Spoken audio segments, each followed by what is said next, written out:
તો પેલું છે ને માચા માછા હા માચા લીલા ઘાસનું મને પાણી તો પહેલા એવું જ લાગ્યું ભયંકર લા વિશ્વામિત્રીમાંથી ડબલું ભરીને કોઈ આલ દીધું હોય એવું લાગે.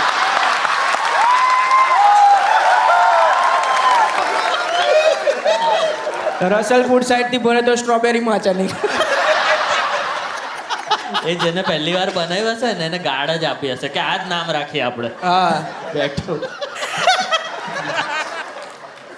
મને તો પહેલા એવું જ લાગતું હતું કે આ માછા આવાકાડોનો જ્યુસ છે કારણ કે દેખાય ચારું કોઈ પીધું તે માછા પીધું છે મેં હવે પીવું નહીં પેલો ઘાસ વાસ કે ભાઈ એ બનાવવાની બી રીત છે આખી ભંગ જેવું બનાવવું પડે એને.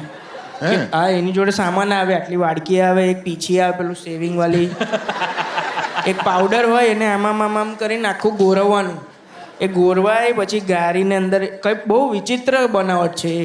ખબર નહીં બહુ જ નવરા માણસે આ શોધ્યું છે કે સવારે ઉઠીને ચા બનાવવાની હોય એની જગ્યાએ માચા અને આ છોકરીઓ તો એવી ખુશ થઈ થઈને પીવે લબાલબ જાણે એ લોકો પીવે ને તો એવું લાગે બહુ જ હેલ્ધી ને બહુ જ સરસ ને બહુ જ ટેસ્ટી છે. આપણે પીએ ને એટલું ખરાબ મોડું થાય.